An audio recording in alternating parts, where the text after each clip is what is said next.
Amen. Salamat sa Panginoon. Hindi yun last na preaching ni Brother Eric kasi malay mo sa Pilipinas bigyan siya ng pagkataon mag-preach. O di magagamit siya doon. Amen. Salamat sa Panginoon. So mamaya na yung flight nila, mamimiss natin sila. Oh, Sister Kat, mamimiss ko sa kanya yung gamot. Oh. Sige lang. Ganun talaga, no? Ang importante, patuloy tayo. No? Salamat sa Panginoon sa contribution nila. Wala man tayong maibigay sa kanila. Pabaon natin sa salita ng Diyos. No? At panalangin para sa kanila. Malay nyo, kung anong kailangan nila sa Pilipinas, tawag lang. Walang problema. Padalhan natin sila ng pera. No? Si Pastor nagsalita. Anyway, purihin ang Panginoon. No?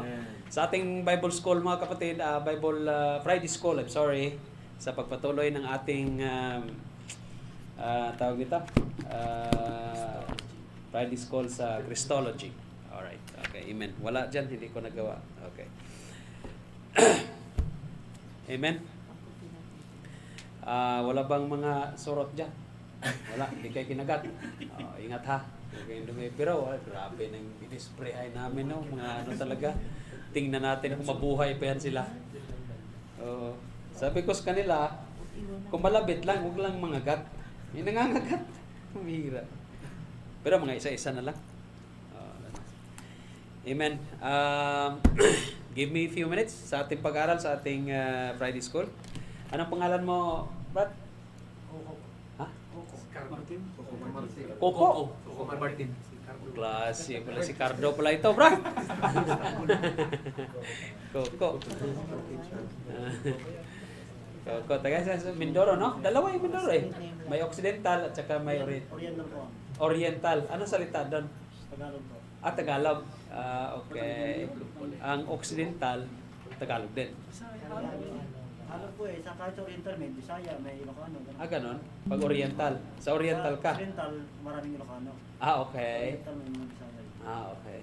So, amen. Praise God. Praise God. Nadala ka ni Brother Glenn. Salamat sa Panginoon. Okay, handa na kayo sa ating Friday School? Amen. May mga tanong na ba kayo? Pastor, wala pang may tanong na agad. Okay.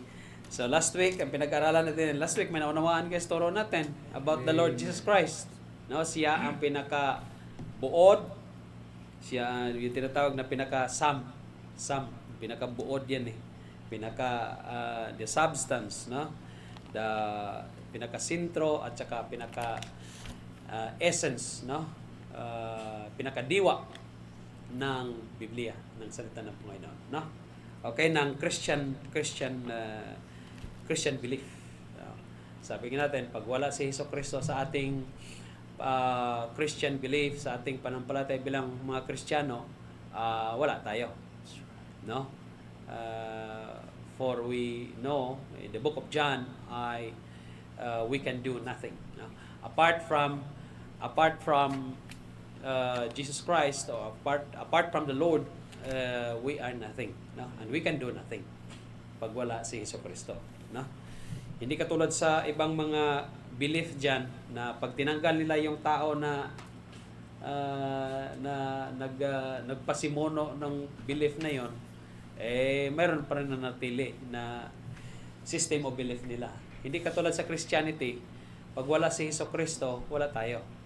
No? Kaya dapat ang pananampalataya natin ang Christianity natin ay dapat tama.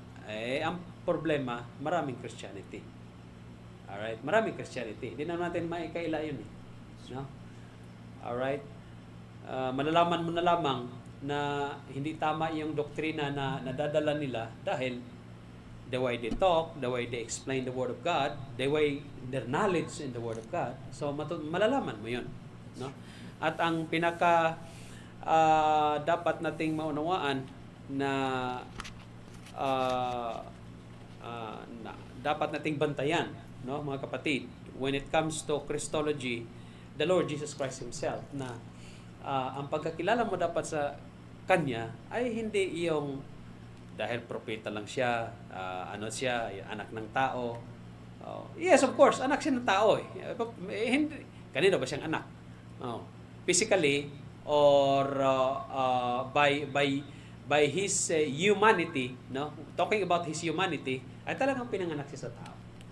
Pero makikita mo kung paano siya ipinanganak. Alright? It was called conceived by the Holy Ghost. Alam natin yan in the book of Luke, no? Ganon siya. Hindi siya basta-basta na ipinanganak na dahil may dalawang tao na lalaki at babae nag-union tapos lumabas si Jesus Christ. Hindi po ganon. He was conceived by the Holy Ghost. Mayroon palang yung ghost ninyo, yung Holy Ghost niyo, mayroon palang pagsisiping. Hindi mo na pwedeng tanungin kung paano kumilos ang Diyos in that way, in a miraculous way, na ganon talagang kapanganakan ni si Kristo. Otherwise, kung si Jesus Christ ay pinanganak by union, hindi siya Diyos. Okay? Ganon yun. Alright? So, today, ang pag-aralan naman natin sa pagpatuloy natin pag-aaral, Christology Part 2. Okay, Jesus Christ, kasi sabi dyan, there are three basic reasons why studying the Lord Jesus Christ Himself, or called Christology in the Bible concerning the Lord Jesus is in the utmost importance kasi Jesus is the sum, the substance, the center, and the essence of a Bible Christianity. Number 2, Jesus Christ is the central figure. Jesus Christ is the central figure of human history. He is the Lord of history. Okay? He is the Lord of history. Pastor, paano mo nasabi? Kapatid, kung anong sinabi sa Biblia, siya din ang mangyayari sa mundo. Yan. Okay. Akala ninyo yung mga pangyayari sa mundo ngayon, kaguluhan dyan, kaguluhan sa Pilipinas, prelude po yan sa pagbabalik ng Diyos. Prelude po yan sa rapture. Bago mag-rapture, kailangan mo nang mangyari itong mga bagay. Kaya sabi nga, if you read the Bible, you will understand why all these things happen. But if you will not read the Bible, you will just read news, YouTube, news in the TV, or whatsoever, you will be wondering why it is happening. Magtataka ka talaga, bakit kaya nangyari ito, no? Bakit nangyari yan, ganyan? Bakit may paghihirap ang tao, ganito, ganyan? You will be wondering why. Pero kung aral ka sa Biblia, hindi ka na masurpresa dyan dahil mangyayari at mangyari yan, lalo na bago ang rapture. Amen ho ba? Ganon yun. Huwag kayong tumutok sa balita sa Pilipinas kasi magulo nga naman. Ang tutukan ng balita ninyo, itong Israel. Kung sino ang kakalaban sa kanila. Yon ang tututukan natin. Kasi sinabi na po yan, kung gusto nyo malaman ang paliwanag dyan, nandun po yan sa Ezekiel chapter 38. Okay? Andun yan lahat. Isa-isa yan. Malalaman mo ngayon kung sino yung mga bansa ang kakalaban sa Israel. Tugmang-tugma yan. Okay? Tugmang-tugma yan. Yan ang bantayan natin. Kasi dapat mangyayari ito at pag namumuro na yan, rapture na. Okay? Rapture na. At hindi tayo dapat maging excited tayo. Hindi tayo na-anxiety dahil magulo na ang mundo. Ganito. Hindi kayo dapat magulumihanan na ganun ang mangyari. But you will be exciting to see the Lord. Yan. Okay? Amen? So, sa pagpatuloy mga kapatid, sabi dito, Jesus Christ is the central figure of the human history. The human history. Alright? Jesus Christ cannot be ignored, even the most avowed atheist. Sino ba yung mga atheista dito? Mayroon bang atheist dito? Mga atheista? Ang mga atheista, mga kapatid, hindi sila naniniwala na may Diyos. Oo. The atheists, they believe that there is no God. There is no God. Oh, siguro, ang dinodiyos na, yung sarili nila, yan na lang. Pero magtataka ka, itong taong ito, hindi nila namamalayan na nire-recognize nila ang pagka-Diyos ni Jesus Christ sa mga actions nila ba? Oh, halimbawa, pag sila ay biglang masagasaan, tapos terminally ill na. Oh, sino ang tatawagan nila? Satan ba? Hindi naman ah. Oh my God. Gaganon yan sila eh. Oh. Oh. Yung mga atheist na mga Indian, ang tatawag, oh my God. Oh, ganon yon. So, kaya mga yan, hindi nila alam, hindi nila namamalayan na somehow in their action, they recognize the Lordship of the Lord Jesus Christ. I will give you an example. Kayo, pag sumulat kayo ng date, paano kayo sumulat ng date? Date ba? Yung date ba? Lahat ng letter, pag gumawa ka ng letter, lalo pag manager ka or sino ka bang Poncio Pilato ka, pag mag-send ka na nun, minsan mag-write ka talaga, saan ka ba makahanap ng letter na walang date? Di ba? Susulat ka ng date. O, sige, for example, ang date ngayon, anong date ngayon? 30 August 2024. Anong meaning niyan? Sa palagay niyo? Sulat-sulat kayo, hindi niyo alam meaning. Sa pag-aaral ng Christology, brethren, ganito yan. Before the Lord Jesus Christ, ang sulatan ng date ay, let's say for example, 560 AD. Tama ho ba? 560 BC. Bakit? Before Christ yan. Oh, tama? Now, panahon ngayon, ano? Let's say 30 August 2024 AD. Okay? Kita niyo? Anong meaning ng AD? Anno Domini. What word is that? Latin. Okay. Anno Domini. Anno meaning ano? Annual. Annual yan. Ano ba? Annual. Oh. Annual, ano, or iba, ini-interpret nila as after. After Christ. Parang ganon. Pero ang tama talaga interpretation dyan, no, ay ano is annual. Ano, or in the year of our Lord Jesus Christ. Okay? Yan ang ED. Anno Domini. Do meaning Lord. Do, di ba? Dio. Deus is Dio. Di ba may kanta niyan? Excelsis Deo. Di ba may gano'n din? Di ba may gano'n din? Di ba may awitin kanyan? Pag Christmas, en excelsis Deo. Kasi ang Dio, Dios yon, God. Do, mini, in the year of our Lord Jesus Christ. So, pag ikaw atheist, Brad, at ayaw mong maniwala kay Jesus Christ, huwag kang magsulat ng date. Ba't magsulat ka ng date? Kasi ang date, mga kapatid, pointing to the Lord Jesus Christ. Before Christ, now is AD, or in the year of our Lord Jesus Christ. Iyan ang problema sa mga yan. Ayaw nilang maniwala kay Jesucristo. Pero sumusulat naman sila ng ganun. Tapos pagka na-disgrasya pa, sasabihin, oh my God. Dapat, oh my, ano na lang, oh my gulay. Kanina may gulay kong narinig. Masaya daw gulay. Masaya. Basta ganun din ang ano yan, sa year nila. Ang year kasi ng Muslim hindi 2024. 1443. Ganun din ang ibig sabihin yan. Ganon din ang iba. Walang ibig sabihin, Brad. Dahil ang pagsulat ng date is in one system. Recognize kang Kasi ang before Christ and in the year of Jesus Christ. Si Hesus Kristo lang ang humati sa dalawang kapanahonan yan. Wala ng iba. Wala ng iba. Siya ang humati niyan sa mga dates na yan ng before at saka ngayon. Siya lang. Nakita ninyo? Ganon man yan.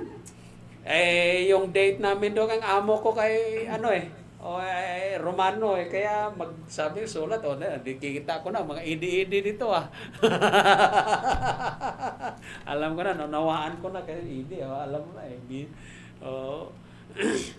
Lalo na pag nakita ko na yung mga salita nila, iba, naintindihan ko. Kaya pareho lang naman ang Pilipino at saka yung Espanyol lang Latin ang salita naintindihan ko. Si. Pag si, alam ko na, yes na yan. Oo.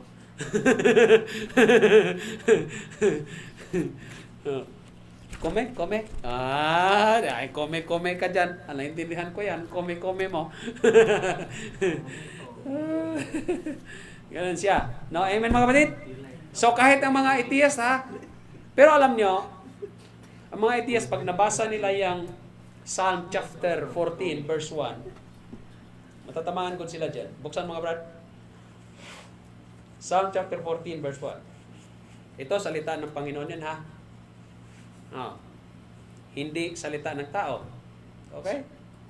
Anong sinabi dyan brad? Psalm chapter 14 verse 1, ano sabi? To the chief musician, a psalm of David. Si David din pinaka matapang na hari, pinakamagaling na hari. Sa palagay ko, hindi si Solomon ang pinakamagaling na hari kasi babae lang naman ninatupag niya. Wise nga. Wise nga, pero ginamit is babae. Yan ang problema. Si Solomon brad, hindi nakabalik sa namatay na lang siya ng ganun. Hindi siya naka-rebound ba? Hindi man lang siya nakabawi. Parang Samson style. So ganun siya. So si King David kasi binabanggit talaga ng Diyos after mine own heart. Di ba? Sa Book of Acts. So sabi diyan, the fool.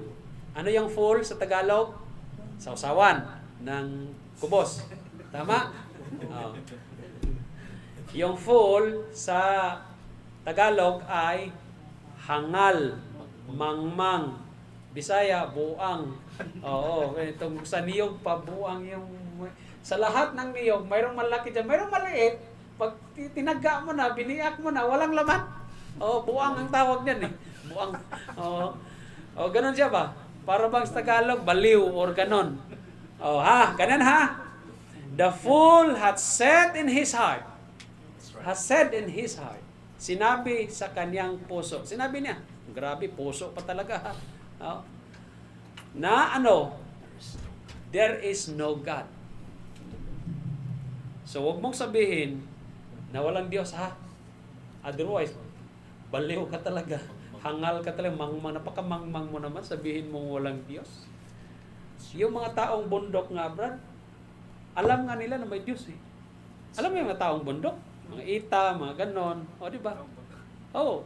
Alam nga nila na may Diyos Paano mo masabi na may Diyos? Alam nila. Nagsasamba sila sa kalikasan. Kasi nagsasamba sila sa kalikasan That's right. Mali nga lang. Hindi nga lang tama. Kasi, dapat, ang gawin nila ganito. Talagang may Diyos talaga dito. Kasi, tingnan naman, napakaganda. Hindi magagawa ng tao to Parang gano'n ang ibig sabihin nila Hindi kaya ng tao to. Grabe, ang ganda ng kalikasan. May mga huni ka ng ibong maririnig. May mga hayop. Sinong gumagawa niyan? Parang kabuti ba yan? Sumusulpot na lang ng kanya-kanya dyan? Wala. Iisipin nila, may Diyos talaga dito. Mayroong tagapaglikha nito. Tapos, naisip nila, si Bathala na ito. Yan. Ganun. Ang tanong, sino? Saan dito? Lakad sila, brad. Kakita sila ngayon ng kahoy na mukhang tao. Ito na. Yan na yan. Yan. Kaya doon sila nagsimba. Creation yun Hindi naman creator yun yung iba naman, lilingon. Hoy, hindi yan. Hindi yan. Kahoy yan. Wala yan. Walang kapangyarihan yan. Ito. Ano yan? Uy, araw. Malamang yan na yan.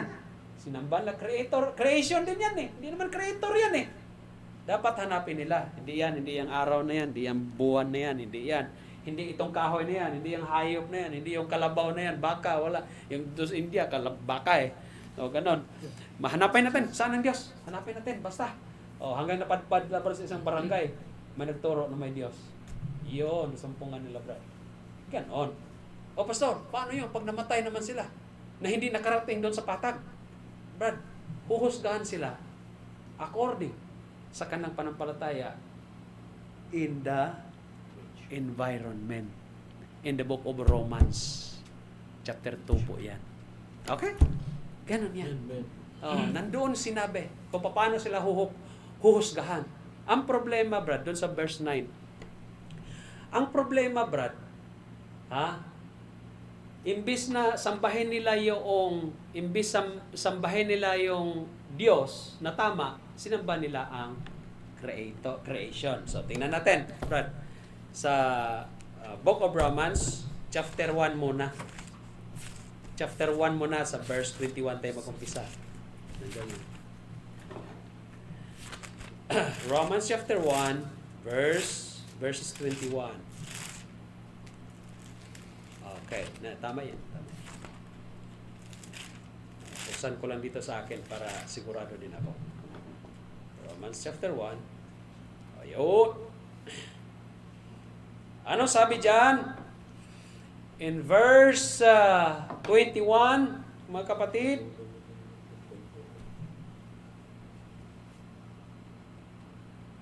sa 18 pala, Brad, mag-umpisa. Okay. Sa 18. For the wrath of God is revealed from heaven against all ungodliness and unrighteousness of men who hold the truth in unrighteousness. So, ibig sabihin, alam naman natin, ang puot ng Diyos ay ipapahayag, ibibigay, ipakita mula sa kalangitan sa mga tao na hindi makadiyos. Tama? Okay.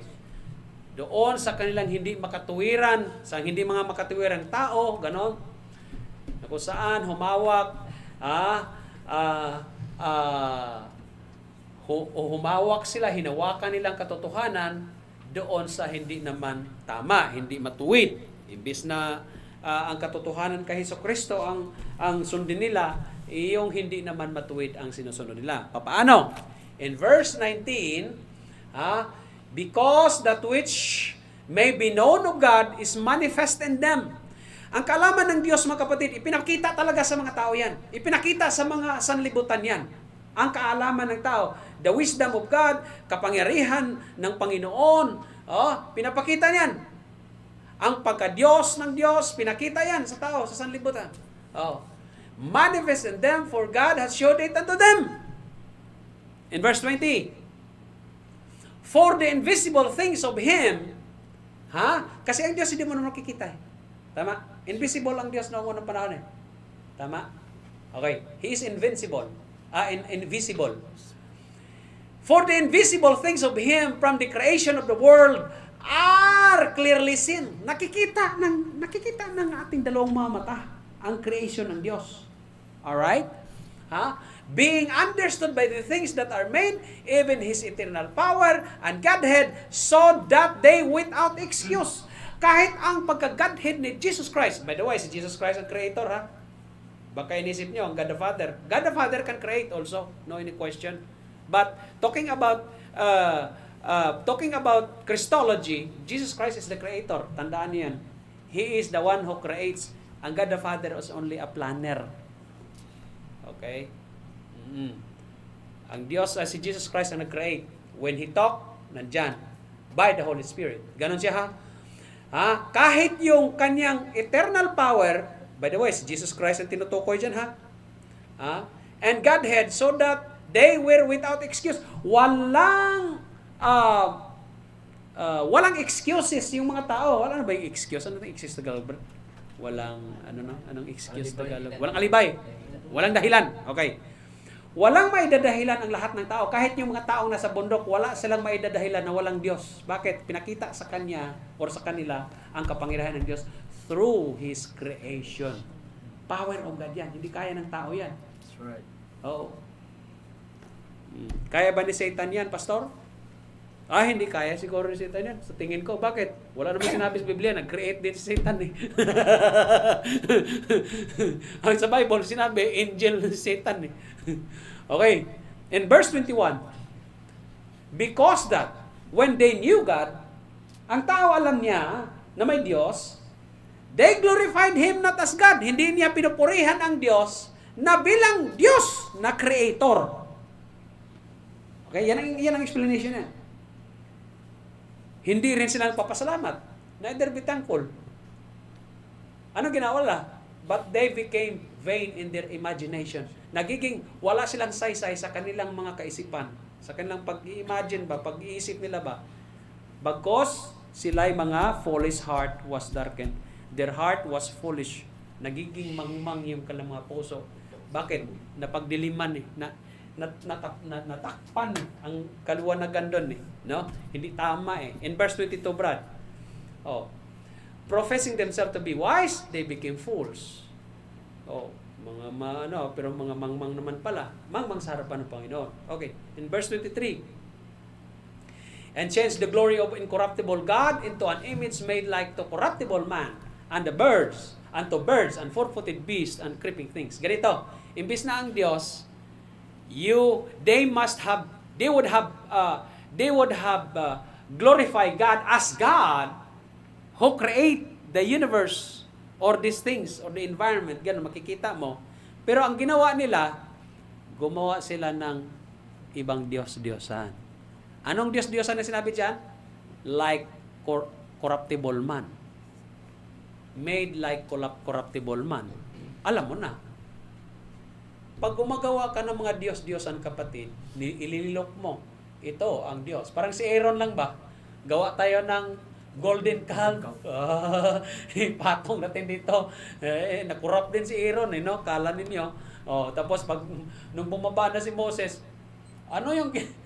Hindi pa bumaba si Moses, sabi agad ni Aaron, behold, this is our God. Galing ni Aaron, no? This is our God. Nung nagawa na yung golden calf ba, this is our God who deliver us from the bondage of Egypt. Talaga naman, siguro kung nandoon tayo, matawa talaga din. Ano bang nangyari sa'yo? Biruin mo yan. Ang sabi, behold, this is our God who delivered us from the bondage of Egypt during the Exodus. Mantakin mo yun, ano yung lumabas sa bibig niya. Brad, mag-ingat kayo. Baka may iba nang lumabas sa bibig ko ba? Mag-speaking in tongues na ako. Mag-ingat kayo. Okay? Grabe Yung iba, birds. Saan ka makahanap ng Diyos-Diyosan, ibon? Tapos ano pa? Four-footed beast. Four-footed beast yung apat ang paa. Alam mo na. Doon sa India, mayroong Hindu doon. Paniwala nila, ang Diyos nila baka. Kaya huwag kang kumain ng corned beef. Harapan ninyo, Hindu. Oo. Tapos sabihin mo pa, yung Diyos ninyo, kinain ko ha. Pasensya na kayo. Nandito sa lata Yari na, magagalit ninyo. Why you ate my God? Yari ka ngayon. Karinorte. What's the problem? What's your problem? Target. Tinatarget namin ng Diyos nyo. Yari kayo. Okay, kumain ng ganang harapan ng mga Hindu. Magagalit sila. Kasi daw kinakain natin yung Diyos nila. Wala daw tayong awa. Giniling daw natin. Hindi pa raw sapat ang ginawa natin. Giniling daw natin yung Diyos nila. Tapos pinasok pa sa lata. Pagkatapos lata, binuksan daw natin. Ginisa. Grabe at kinain pa. Wala kayong respeto sa Diyos namin. Sabi, grabe naman kayo. Baka yan Alright? And creeping things. In verse 24, Brad. Wherefore, God also gave them uncleanness through the lust of their own hearts, to dishonor their own bodies between themselves. Dahil sa mga ginagawa na yon, no? Dahil sa ganun na nga ang mga puso nila, abay kapatid, talagang God hardened their hearts. Maging ganun na kayo. Mantakin mo yan. Pagdating sa 25, who changed the truth of God into lie and worship and serve the creature more than the Creator. Creature yan They serve the creature more than the Creator, who is blessed forever. Amen. Di ba? Alam niyo na ngayon. Ngayon, in verse 26, ito pa, for this cause God gave them up into a vile affections, for even their women did change the natural use into that which is against nature. Binago ng mga babae, no, yung disenyo ng Diyos, na ang babae talaga para sa lalaki. Abay, binago ang gusto ng babae din. Naku po, tomboy ang tawag niyan, o lesbian. Against the nature of a of a design of God to a nature of a woman na ito talaga ang gamit niya. Hindi yan kinreate ng Diyos ang babae para sa babae. Kinreate ng Diyos si Eve dahil sa pangangailangan ni Adam. Nakita ninyo? Oh. Kaya nga sabi ng Diyos, it is not good for a man to be alone. Kasi nakita na ni Adam na ang mga hayop may kanya-kanyang kapares, pero siya wala pa. Hindi niya maunawaan. Ano yun? Ay, inosente pa naman siya. O sige, ginawan siya ngayon ng kapareha, yung kapares called Eve. Oh. So anong ginawa nila? Nagiging lesbian. Sunod, Brad, in 27, ito naging bayot. Oh. And likewise, also the men. Okay. Living, iniwan nila ang natural use of the women. Ang tingin tuloy nila sa babae, ay, huwag ka ganyan, pareho tayo. Ano pareho tayo? Ang sinasabi mo, pareho tayo. Hindi tayo talo.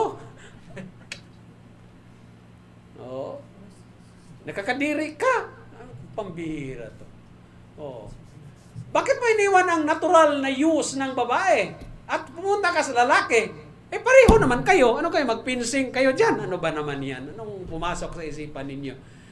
Burn in their lust one toward another, man with man. Oh. Working that which is unseemly. Hindi naman tama. Bakit yung ginawa yan?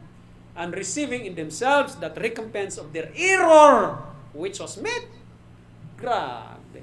Kaya, Brad, mga kapatid, pag ang pastor nyo naging bading, nako, pababain nyo ako ha. I-impeach nyo na ako.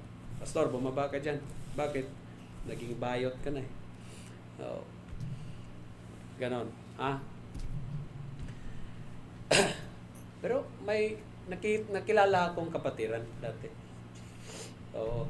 Sabi ko ni sister, yan, napakabayot niya noong unang panahon. Grabe, napakabading yan. Pero nung naligtas na siya at nasawa ko, lalaki naman pala. Oh, ganon. Di ba may ibig sabihin, Brad? Yung mga bading, hindi natin sila condemn. Kasi may mga bading na naliligtas. Alright? Pero, naligtas ka nga at manatili ka pang bading, abay questionable yun, Brad. Oo, questionable yun. Kaligtasan mo, mag-ingat ka. Kung naligtas ka at ang estado mo ganun pa rin, kalaunan, ako naniwala ako, Brad, kung anong tinanim mo, anihin mo yan pagdating araw. Pag ang Panginoon ang maningil, tandaan yan. Oo. Ganun yun. Kasi hindi po pwede na nagpapastor ako, tapos pilantik yung mga daliri ko, ganito, ganyan. Tapos ang gusto ko, mga lalaki, ganito, ganyan. Bira naman yan. Hindi ganyan, Brad. Oo. Tumigil na lang tayo, Brad. sa paglilingkod sa Panginoon. Ganun yun, ha? Naniwala naman ako, mga lalaki, itong mga dito ng mga lalaki. Nadi-disturb pag may gwapo pa sa mga dito daw, ganyan malalaki. Pag gumanyan yan, para kita mo yung braso mo. Uy, ano yan? Bakit nagaganyan? Mira. Dapat ganon daw hindi ganon Alam mo na. Ayay, pastor, alam na may chance. Maraman mo raw yan Pag ganon, sabihin mo raw, Brad, gumanon ka. Gaganon daw, ganon. Tingnan mo yung sakong mo. Pag gumanon daw, lalaki yan. Pero pag gumanon yan, alam na! Alam na!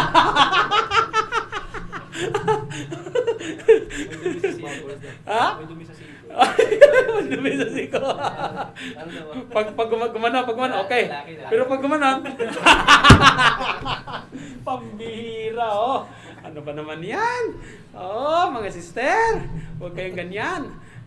Mga brother. Pero mayroon na lang ganun. Mayroon akong pastor na kilala pero may asawa. Pero minsan inaano namin yung nire-review namin. Pastor, Ano yun? Minsan pinapagalitan ng isang pastor din. Kasi parang lumalabas talaga, Brad. Pero wala man ginagawa ng ano. So, hindi, lalaki ka, kay pastor ka eh. Oo, hindi yung, ang hirap naman ng gano'n. Sabi ko, si ko, pastor, ano yan? There is two members warring each other in yourself. Warring ba? Nagira sa bawat isa. Kasi ganun man yan. Oo. Hindi ko bihira, no? Tapos tumingin ako sa anak ko, ikaw ha? Laman ko lang na bayot ka, butasin ko yung dibdib mo. Hindi ay, nako, pambihira naman, no? Sa atin, mayroon tayong pamangkin ng bading, no? Pambihira. Lalaki. Babaeng babae. Oh, ang haba ng buhok. Nagpaano pa bra? Anong tawag na? Pahair, yung haba ng buhok eh. Si Kenneth, di ba? Oh, haba ng buhok. Talagang nagpa-straight. Babaeng babae talaga. Sabi ko, kawawa naman nanay nito. Kapatid namin na. Ay, nako, mga kapatid. Ayan ha, ang toro ha. Okay? So, ang pagka-Diyos ni Jesucristo, dapat tama yung pagkakilala natin about the Lord Jesus Christ, that He is God. Amen. Alright? Nandoon yun sa, yung mga hindi nakaabot doon sa Brad? Romans chapter chapter 2, Romans chapter 2, Brad. Dito mo tayo mag-end. Romans chapter 2, verse 12. Okay. Verse muna, Brad? Umpisahan natin sa verse 10. Okay. Pastor, paano yung mga nasa bundok, mga ita, ganon, tapos hindi talaga sila nakarating doon sa sa patag eh. Hindi sila nakarinig na there is the Lord Jesus Christ. There is God. Okay? Hindi sila naturuan ba ng about the Lord Jesus Christ, salvation, ganon. Tapos namatay na lang sila. Abay, hindi ba unfair ang Diyos niya? Parang ganon ba? Di ba? Good question, di ba? Oh. Paano ang kaligtasan nila? Dito ang sagot. Okay. But glory, honor, and peace to every man that worketh good. To the Jew first, and also to the Gentiles. Ang ibig sabihin, it talks about when you will be saved. Pag naligtas ka, kapatid, ang Diyos ay hindi namimili ha. Whether you are Hudyo or Gentiles or hindi Hudyo, mga Pilipino, Inchik, dito. Yan ang meaning ng Gentiles. Mga Hintel ba? Hindi Hudyo. Kasi ang Jew, dalawa lang ang pinag-usapan palagi sa Biblia. Jew and Gentiles. Jew, because mga Hudyo, hindi nagsamba sa Diyos-Diyosan. Ang mga Gentiles, they are pagan. Okay. Hindi Hudyo. Alam na kumbaga. Hindi yan mga ligtas, hindi mga anak ng Diyos yan. Impyerno yan. Pero hindi namimili ang Diyos. Tandaan ninyo ha. Pagdating sa salvation, hindi namimili ang Diyos. Okay. Verse 11. For there is no respect of persons with God. Ibig sabihin, hindi baka walang respeto ang Diyos. Hindi. Ang ibig sabihin dyan, walang pagpipili ang Diyos pagdating sa tao. Okay? Sa verse 12. Now, ito na. Hindi nakarinig ang mga tao teaching about the Lord Jesus Christ, namatay sila. Ano ngayon ang judgment sa kanila? Okay, ito yan. For as many as have sinned without the law. Maraming nagkasala na wala namang batas. Batas ng Diyos ba? Okay? Yung batas ng Diyos, ang pinag-usapan. Okay. Shall also perish without the law. Maraming mga tao sa bundok, let's say for example, na namatay sila na hindi man lang nakarinig ng batas ng Diyos. Tama?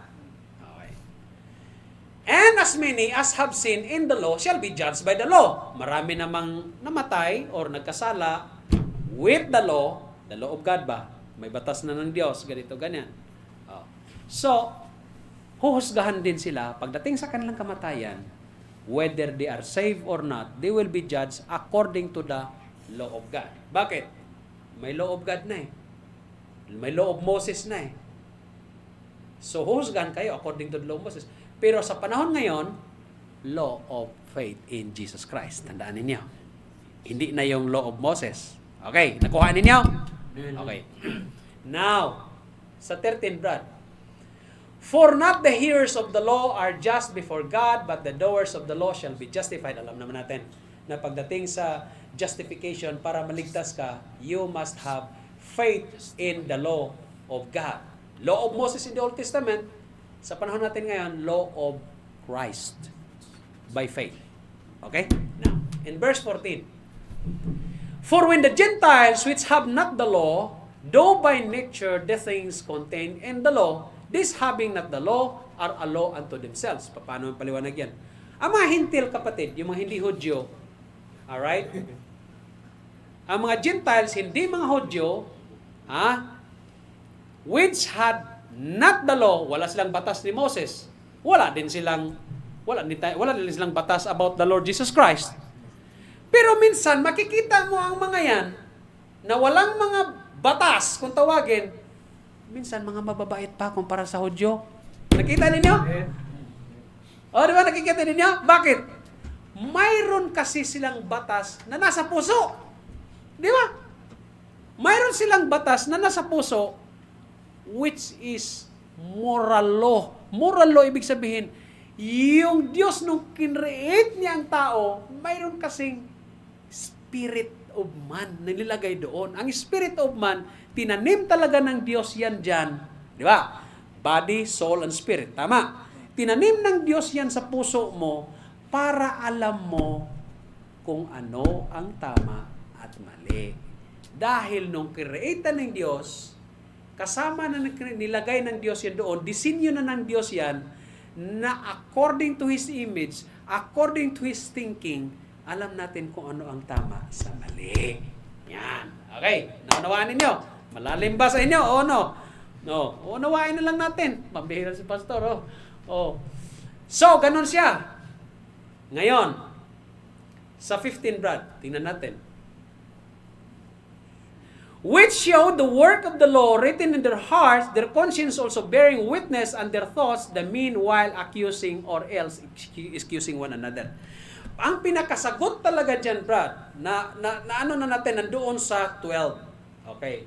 Na ang mga tao talaga, sa 12, i-atras mo, na ang mga tao talaga, kahit hindi sila nakarating sa katuruan about the Lord Jesus Christ, but they see the environment, the creation of God, kung gaano kaganda ang creation ng Diyos. Alright? Mamatay na lang sila ng ganon, kung hindi man sila nakarinig about the Lord Jesus Christ, but still, the judgment of God unto them, kung hindi sila nagsimba sa Diyos-Diyosan, sa creation ba, but they think and they believe through the creation of God, that there is God, yon ligtas sila. Okay, ganon yon. Pero, ang nangyari kasi, doon sa pag-aaral natin kanina sa Romans chapter 1, when they knew God, alam naman nila na may Diyos, but they worship Him not as God, but they made like a man na creation ba? Like birds, like four-footed beasts, like ganon ang ginawa nila. Kaya, halimbawa, sa mga ita na sa bundok, hindi nakarinig about the Lord Jesus Christ, sana, ang ginawa nila, nanampalataya sila sa Diyos. Pero, hindi sila manampalataya at magsamba doon sa mga creation na yan. Kasi creation lang yun eh. Pero ang ginawa nga nila, Brad, nagsimba sila doon. Ang sabi na ng Diyos kanina, so that they are without excuse. Wala ba silang dahilan ba na wala talagang Diyos? Ang pinakatama talaga na itong mga creation na to, pinakita ito ng Diyos para sambahin natin siya as Diyos. Pero ang problema, ang ginawa nila, nagsimba sila sa Diyos-Diyosan. Diyos-Diyosan because hindi tamang Diyos. Amen? So, yon ang judgment ng Diyos sa mga taong ito. Alright? Yon ang judgment ng Diyos sa mga taong ito. Kaya masasabi mo rin, kawawa nga naman talaga mga ita, no? Nasa bundok na nga, hindi natuturoan about the Lord Jesus Christ. Tapos mamatay lang sila ng ganun. Ganun talaga. Ano gagawin natin? Questionin mo ang Diyos. Sabi nga ng Diyos, without excuse eh. Pinakita niya ang kanyang kapangyarihan sa magitan ng mga creation na ito. Oo. Hindi man kayo nakarinig about the Lord Jesus Christ, pero through His creation, alam mo na may Diyos. Di ba? Ganon siya. Alright? So, mapalad, kaya may mga missionary na nagtuturo or nagmimisyon doon sa mga bundok. Meron kang makikitang missionary na ganyan. Alright? Kahit napakahirap, pero talagang ginagawa nila. Oo. Sino ba naman? Paano yung tithes and offering doon? Ang tithes and offering doon, dala ng saging yun eh. Yung saging pa naman doon, Brad, yung wild na saging. Ibang itsura. Bigyan ka ng mga prutas. Bigyan ka ng baboy na ihas man sa ato ba? Wild ba? Yung baboy ramo. Yan ibigay sa iyo. Kain ka? Iwan ko na lang, tingnan natin. Di ba? Ganon siya. Kaya mahalaga din na mayroon tayong, kaya mahalaga na sinusuportahan din natin ang mga missionary. Amen? Any question? Amen. May natutunan kayo sa araw na ito? Amen. About God, about the Lord Jesus Christ, kasi papasok tayo doon sa katuruan about Jesus Christ. Number 2, yun eh? He's the figure of the human history. He's the target of Satan attack. Yung tatlo na yan, grabe yan. Kasi para maunawan natin na kung kasi papasok din tayo sa katuruan na ano ba ang dalawa. Pag si Jesus Christ ang aralin natin, dalawa ang pag-usapan natin. Being a person and His work. Being a person and His work. His persons and His work. Pagdating sa kanyang pagkatao, kapatid, dalawa. Ang problema, isa lang sa kanila eh. Pag nag-aaral sila na si Jesus Cristo ay tao lang. Sa atin, hindi. Dalawa. His humanity and His deity. Okay. Ano yung deity? Pagka-Diyos ni Jesus Christ. Okay? Then about His work. His work is what? Past, present, and prospective or future. Yan. Yan ang works niya. Paano, Pastor? Ipinako niya sa cross yung dati mong kasalanan, yung ngayon mong kasalanan, at yung gagawin mo pang kasalanan. Tapos na yun. Namatay na siya doon. Bakit ano ba yun? Ang bayad kasi ng kasalanan, impyerno. Yun, pinagbayaran niya na yun. Paid in full. Yung gagawin pa lang natin kasalanan pa in the future, bayad na ng Diyos yan. Kita ninyo? Ang ginawa niya? Sa doctrine of salvation yun, andoon din yun. Ganon siya. Alright? Kaya maisip mo rin minsan, bago ka palang gumawa ng kasalanan, mayroon nang nagko-convict sa'yo. Ang Holy Spirit. Huwag mong gawin yan. Huwag mong gawin yan. Naku po, huwag mong gawin yan. Huwag mong gawin yan, ha? Para bang nanay mo ba na nagsasabi? Pero ang Diyos, iko-convict ka niyan. Plano mo palang gagawin ba? Para kang reliyon eh. Maganon-ganon ka din. Tingin-tingin ba?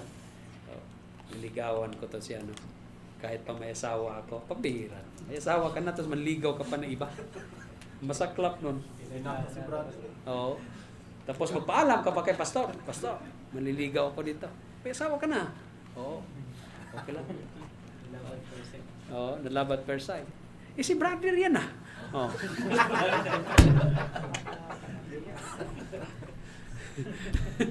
Kayo talaga no. Yan ang mahirap. Subigaw ang isa. Ayaw, cool. Ayaw, cool. Kita mo yan. Ako po, huwag nang gawin yan, kapatid. Any question? Okay? Para maunawaan natin. Dito sa topic na to, maunawaan natin kung gaano si Jesucristo. Diyos ba siya o hindi? Oo. Kumbaga parang balatan natin sila ng buhay. O ano, Brad? Pastor, yung Pastor, kasi nung pinako siya sa Cruz. Amen. may sinabi siya doon. Mm. Sabi niya, patawarin mo mga tao dito dahil sabi, Diyos ko, patawarin mo itong mga tao na to dahil hindi nila alam ginagawa nila. Yes, tama yun. Binanggit Sino niya. po ang Diyos na tinatawag niya? God the Father. Oh, God the Father yun, brother. Bakit sabi dyan, kung Diyos siya, why He prayed unto God? If He is God, why He pray unto God? Dapat, gumawa na lang siya ng solusyon. Kasi Diyos siya eh. Hindi yun ang tanong doon eh. Tandaan natin, kung naunawaan natin na si Jesus Christ is 100% God and 100% man, yan ang tinatawag natin dito. Being the deity of Jesus Christ and the humanity of Jesus Christ. Doon papasok yun.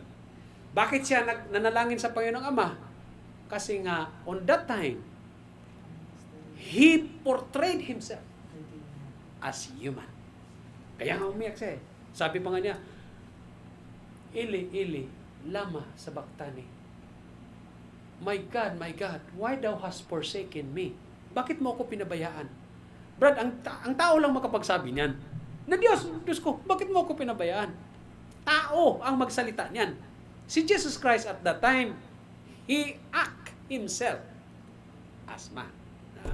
Yung pagkayuman niya. Dahil kung pagka-Diyos ang pairalin niya at that time, at that 24 hours, nung ipapako na siya at namatay na siya, kung Diyos ang pagkatuloy, paano mamamatay ang Diyos? Paano matubos ang tao? Problema ngayon, hindi matubos ang tao, hindi ma-redeem ang tao. Kasi ang mag-redeem sa tao, tandaan nyo, di ba, pag nagsangla ka, di ba, mayroong sangla, mayroong redemption.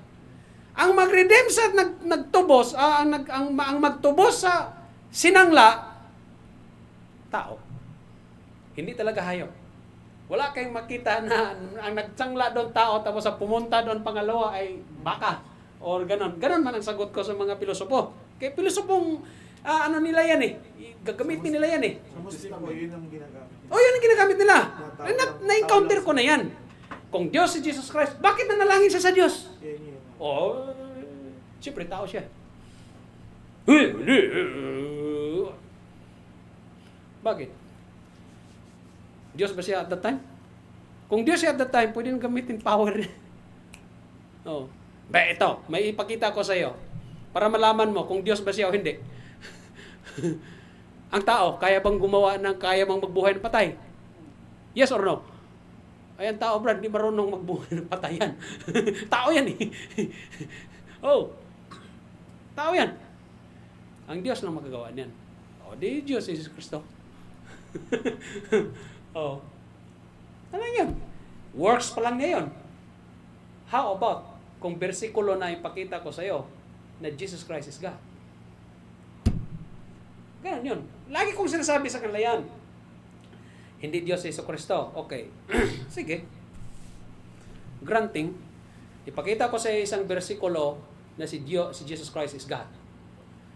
Ngayon, explain it to me kung paano mo baliin ang bersikulong yan.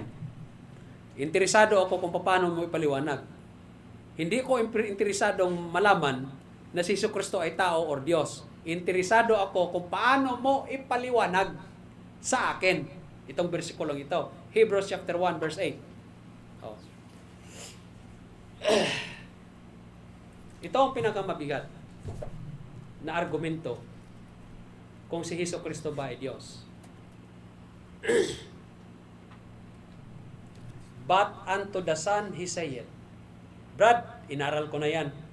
Pabalik-balik, ganito, ganyan. Malalim ang pag-aral. But unto the Son He saith. Yung He saith dyan, God the Father ang speaker. Siya ang nagsasalita. Okay? Thy throne, sabi niya, O God. Ang trono mo, O Diyos. Sino nagsalita? God the Father. Kanino niya sinabi? Kay Jesus Christ. Is forever and ever. A scepter of righteousness is the scepter of thy kingdom. Pag nagkamali sila ng paliwanag dyan, hindi sila aral sa salita ng Panginoon dyan. Dahil kung aralin mo yung whole context dyan, the speaker is the Father, at sinabi niya sa kanyang anak yan. Doon man sa Book of Psalm. Quotation yan doon sa Book of Psalm. Hindi rin yan si King David. Na sinabi niya sa kanyang anak. God the Father lang nagsabi niyan to His Son. Sinabi ng God the Father, Thy throne, O God. Nirecognize at sinabi ng God the Father na Diyos si Jesucristo dyan. Of course, wala kang makita na sabi, si Jesus Christ daw, ako ang Diyos, sambahin niyo ako. Kasi kung mayroon daw bersikulo magsabi dyan, maniniwala daw sila na ganun. Wala ka talagang makita dyan. Kasi ang gusto ni Jesucristo, faith, pananampalataya.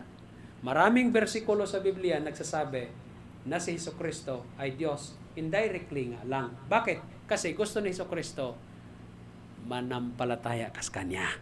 Amen. Ngayon, manampalataya ka dahil may word na sinabi ng ganon, hindi iyon. Hindi yun ang usapin dyan. Walang faith yan pagka ganyan. Okay? Yan ang ibig sabihin. Yan. Sabi ko, sige, paliwanag mo raw kung paano mo. Interesado akong marinig yan. Paano mo talaga ipaliwanag yan? Kasi whole context yan eh. Ang Hebrews chapter 1 eh. Ay, wala.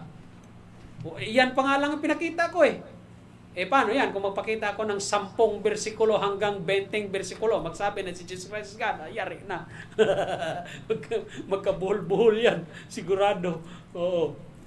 Ganon siya. Kaya yung 24 hour ni Jesus Christ, yung last 24 hours of His life, yung kinrosify siya, pinalo siya at pinako, grabing mga fulfillment of the prophecy of the Old Testament yun ang nangyari.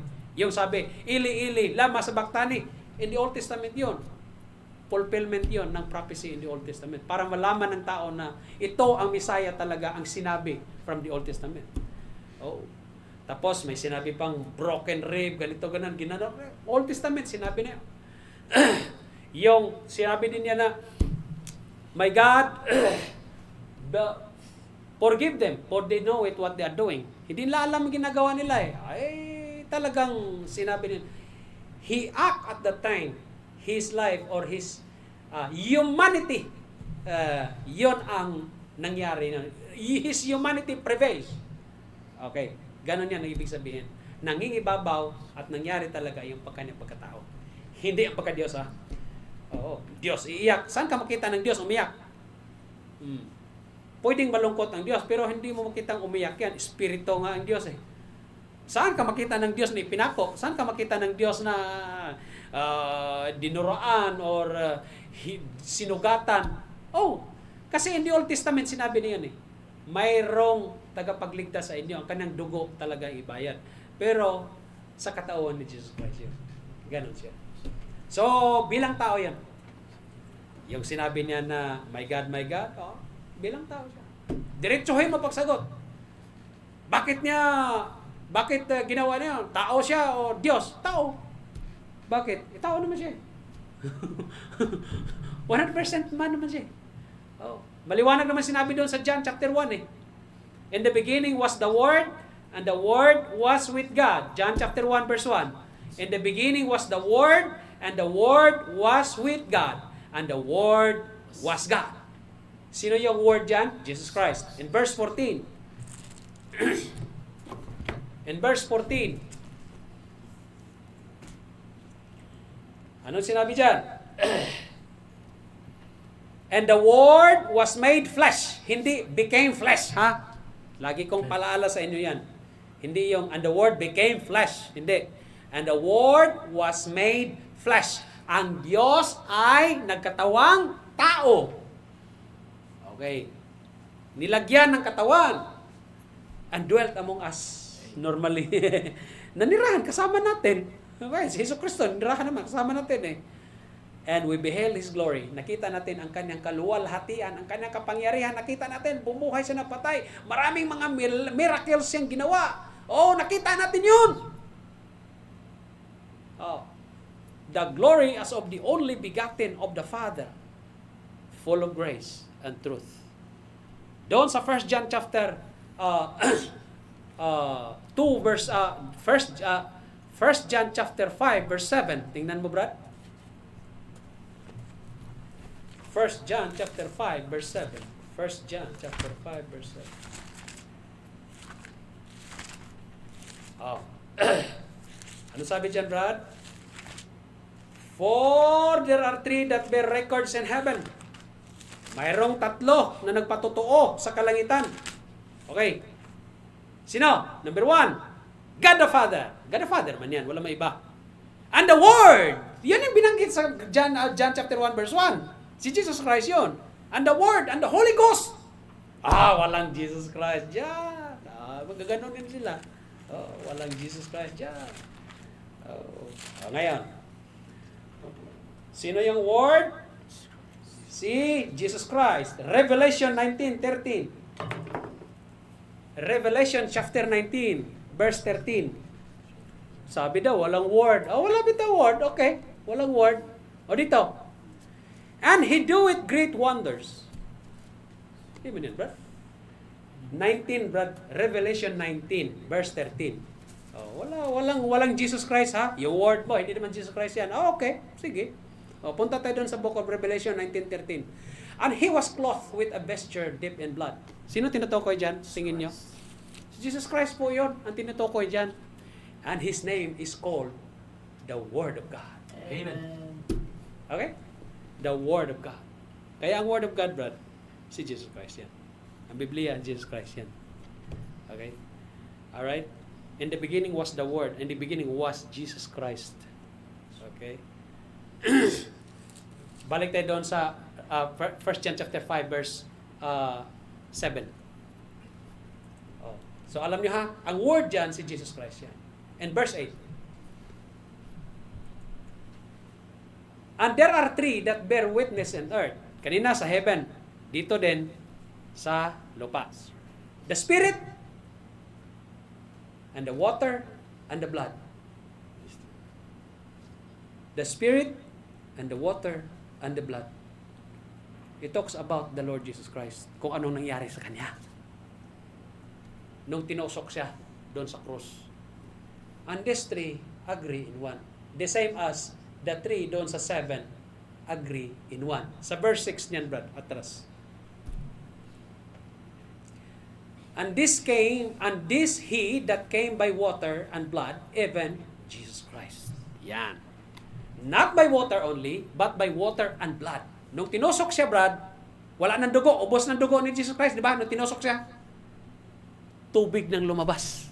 Di ba? Tubig nang lumabas sa Kanya. Kasi ang katawan natin, composed of water and blood. Pag naubos na talaga yung dugo, makikita ka rin, may tubig na rin lumalabas. Ganun yon. Water and blood. And it is the Spirit that beareth witness. Ang Espiritu ng Diyos ang nagpatotoo niyan. Because the Spirit is truth. Nagpapatotoo about the Lord Jesus Christ. Yeah. Okay? Kaya nga ang sabi doon sa 7, there are 3 that bear records in heaven. The Father, the Word, and the Holy Ghost. And these 3 are one. Yeah. Amen. One God in 3 persons. Yeah. And they agree in one. They have equal power. Okay? Kung ano ang power ng God the Father, siya man din ang kapangyarihan ng anak, siya man din ang kapangyarihan ng banal na Espiritu. Yan. Pareho lang yun sila. Bakit parang iba yata, walang may pakita na ito ang ginawa nyo, ang kapangyarihan na galing naman? Hindi. Kasi nga, ang God the Father is a planner. The Lord Jesus Christ is the executor at ang tumapos yung Holy Spirit. Ganon. Ganon siya. May kanya-kanya silang function ba? Okay? Amen mga kapatid? Amen. Tapos sabihin lang nila, si Jesus Christ hindi Diyos. Iya lang. Oo. Basta borado yan sa NIV. Sa NIV na Tagalog, wala yan. Wala talaga. Oo. Kaya, Yung diglot ninyo, may Tagalog, First English. wala. Yung 1 John chapter 5 verse 7, wala yan. Binura talaga yan. Kasi, ang Tagalog, Brad, yung English Tagalog na Bible, ang English, King James, ang Tagalog, diglot ba? Yung Tagalog doon, NIV. Kaya mag-ingat kayo sa Tagalog, ha? Hindi man may iwasan na hindi gamit ang iba na Tagalog, pero mag-ingat kayo. Hindi po pwede sabihin ninyo na, ang Tagalog dito ay Words of God din yan. Mali yan ha. Oo. Translation lang yun ha. Hindi yun Word of God, but translation yun. Ang King James, though it is a translation from Hebrew, Aramaic, Greek text into an English language para maintindihan natin, that is the Word of God. Kasi very hango talaga yun sa original manuscript. Pinababaw nila yun. Oo. Yung King James. Although may... Okay? Doon yan, maintindihan natin yun sa bibliology natin yung subject. Okay? Any question pa? Any question? May tanong pa ba kayo? Kay mauuli na itong mga to, Brad. Anuhan mo itong pagkain ng dalawa? Oo. May question pa ba kayo? Okay, yung bang question ninyo? Nasagot ba yung question ninyo? Brad, magtanong pa kayo, Brad. Kaya maghanap kayo ng malalim na tanong para para ma-practice tayo. Ha? Okay. Oh. Sige lang. Yung katanong mo, Brad, na-encounter ko na yun. Ayun lang din ang sagot ko. Oo. Na-encounter ko na yun. Ay, yung tanong sa akin yan, Pero yung pastor, yung King James, hindi rin alam dito sa atin. May What? New King James Version. New King James? What? Hindi yan alam. But wala. King James. Ang NIV, Brad, 2 linya lang yan na Biblia. Pastor, question. Oh. Bayot sa bayot, babae sa babae. Tanggap pa ba sa ano yun? Langit. Langit? Hindi. Ang pinag-usapan, kaligtasan. Okay. Kung naligtas mga man yun ang bayot na yun, kung naligtas yun ligtas, wala tayong pag-usapan, ligtas siya. Okay. Langit yun, kahit pabading siya. Ang problema, action nila, ang ginawa nila. Katanggap-tanggap ba sa langit? Hindi. Pero paano pumasok ng langit? Hindi naman yung ginagawa natin ng maghusga sa atin na makapasok tayo sa langit. Hindi yung ginagawa natin. Ang faith natin, panampalataya natin.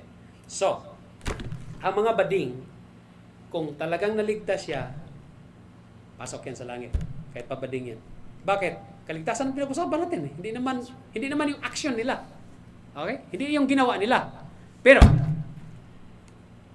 bading, naligtas. Abay, therefore, if any man be in Christ, he is a new creature. All things are passed away. Behold, all things are become new. Agree? Amen. Walang pagbabago eh. Bayot sa bayot pa rin sila eh. Paano? Balikan mo yung kaligtasan, bro. Baka hindi tama yung kaligtasan niya. Oo. Pastor, tama eh. Tinanggap naman niya. Okay naman. Nagtatides pa nga eh. Nagtatides pa. Grabe. Nagtatides pa nga, pastor eh. Nagmi-mission din. Support. Pero talagang hindi na maiwasan. Meron na ba? Nakagawa pa rin siya ng ganon. Ambot lang. Ang masasagot ko niyan, ambot. Iwan ko na lang. Ligtas siya. Bayad sa bayad pa rin. Tama naman kaligtasan niya. Okay. Inamin din niya kaligtasan. Pero hindi natin makausap ang Diyos eh. Lord, ligtas ba to? Ang magagawa mo na lang, husgahan mo siya according sa nakikita mo. Di ba? Tama. Ganun man. Hindi ligtas yung pastor. Ba't kung ligtas yun? Paano na? Brad, ganito ang sagot niyan. Mag-ingat ka. Bakit? Sinabi mo ligtas ka, nag-tithes ka pa ha, nag-mission ka pa, pero bayot sa bayot ka pa rin ha, mag-ingat ka. Baka, alam mo yung ibig sabihin ganyan?